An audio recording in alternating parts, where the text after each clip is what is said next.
کے تعلق سے 2 سے 3 چیزیں ثابت ہیں، اس کے علاوہ کچھ بھی نہیں۔ اولاً یہ ہے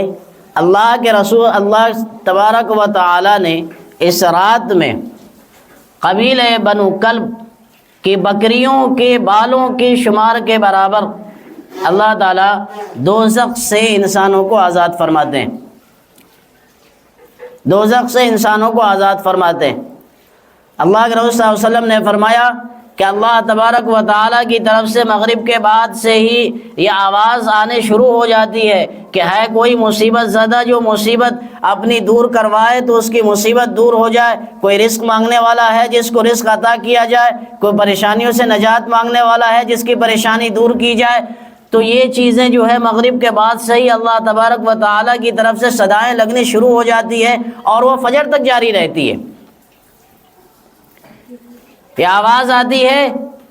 کہ آؤ گنہگارو آ جاؤ،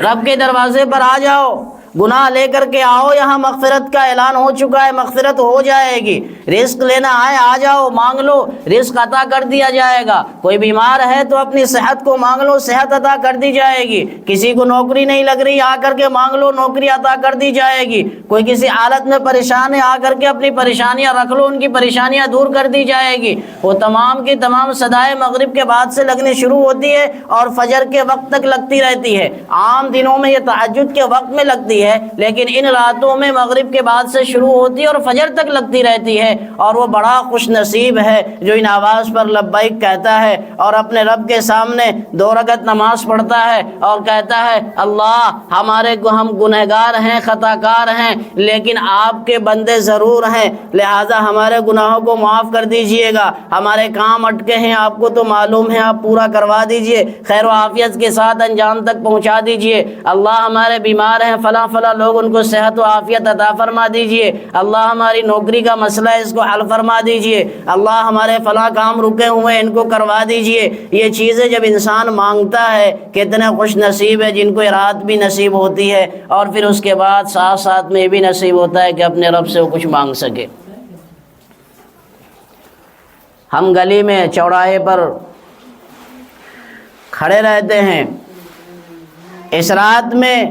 نبی اللہ کے دروازے پر، ولی اللہ کے دروازے پر، متقی اللہ کے دروازے پر، ہر کوئی اللہ کے دروازے پر ہوتا ہے، لیکن ہم اس نبی کا امتی، اس مرید، اس پیر کا مرید وہ گھوم رہا ہوتا ہے پٹاخوں کی دروازے پر اور بریانیوں کے دروازے پر، چائے والوں کے دروازے پر اور بائک والوں کے دروازے پر اور پیٹرول ڈلوانے کے لیے پیٹرول والوں کے دروازے پر وہ گھوم رہا ہوتا ہے کہ بائک کی رائڈنگ کریں گے۔ کتنی بدقسمتی کی بات ہے، رب نے یہ دیا تھا کہ اگر کوئی پریشانی ہے تو آ کے مانگ لو، ہم اس کو دور کر دیں گے، یہ کہہ رہے سب سے بڑی پریشانی یہی ہے کہ پیٹرول گاڑی میں نہیں ہے،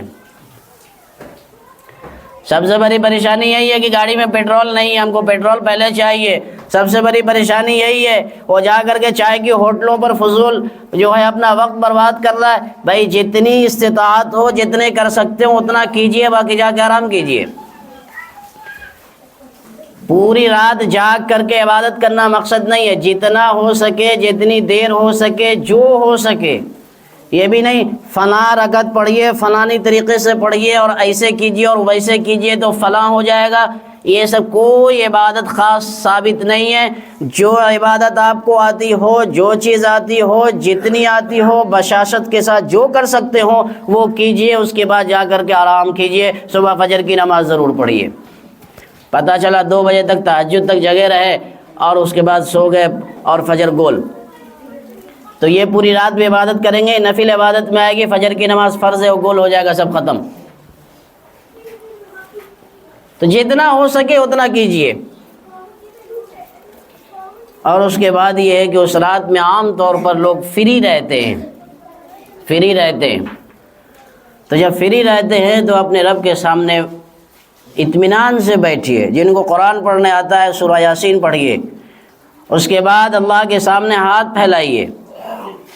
اور اطمینان سے مانگیے، خوب اطمینان سے مانگیے۔ جس طریقے سے ایک باپ جانتا ہے بچے کو کہ اس کو کیا چیز کی ضرورت ہے، اس کو ابھی ضرورت ہے کہ 2 روپیہ لے گا، ٹافی کھانے کے لیے 2 روپیہ مانگ رہا ہے، لیکن وہ باپ کہلوانا چاہتا ہے کہ یہ اپنے زبان سے کہے کہ ابا مجھے 2 روپیہ دو۔ وہ گھومتا ہے، پھرتا ہے، اپنی باتیں کرتا ہے، باپ سمجھ رہا ہے، ماں سمجھ رہی ہے یہ کیا بول رہا ہے، اسے ہنسی بھی آ رہی ہے، لیکن وہ اس کی زبان سے کہلوانا چاہ رہا ہے۔ وہ اس کی محبت ہے، وہ اس کی ادا ہے، وہ اس کے ساتھ الفت ہے۔ وہ اپنی زبان میں، ٹوٹی پھوٹی زبان میں بولتا ہے، پھر کہتا ہے کہ چاکلیٹ کھانا تھا، 2 روپیہ دے دیجئے۔ اللہ کے سامنے آپ اسی طریقے سے اپنی ہر پریشانی رکھیے، اس کو سب پتہ ہے کیا ضرورت ہے اس بندے کو، لیکن وہ کہلوانا چاہ رہا ہے میرا بندہ مجھے میرے سامنے مانگے تو صحیح۔ وہ سب چیز بات کیجئے اپنے رب سے، اللہ میرے ساتھ ایسے ہوا، ایسے ہوا، ایسے ہوا، ایسے ہوا، مجھے یہ چیز کی ضرورت ہے، یہ چیز کی ضرورت ہے، یہ چیز کی ضرورت ہے، یہ چاہیے، یہ نہیں ہو رہا۔ وہ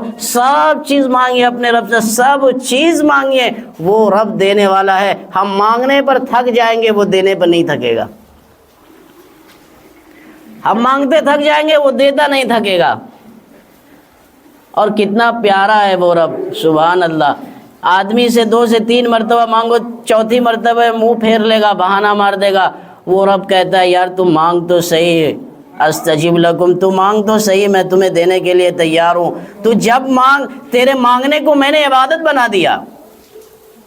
بہت سے لوگ کہتے ہیں میں دعا کرتا ہوں دعائیں قبول نہیں ہوتی۔ آپ کو کیا پتا دعا قبول ہو رہی نہیں ہو رہی ہے؟ ممکن ہے جو دعا ہم مانگ رہے ہیں وہ دعا ہمارے لیے ابھی قبول نہ ہونا بہتر ہو، بعد میں کے لیے وہ دعا قبول ہو رہی ہو۔ یہ بھی ممکن ہے کہ اس دنیا کے لیے نہیں، آخرت کے لیے جمع ہو رہی ہو۔ یہ بھی ممکن ہے کہ اس دعا کی برکت سے کوئی اور دوسری پریشانیاں ہماری ختم ہو رہی ہو، لیکن دعا کبھی رائے گا نہیں جاتی ہے۔ اور اگر نہ بھی ہو تو جب تک انسان دعا کے اندر ہے وہ تب تک عبادت کے اندر ہے۔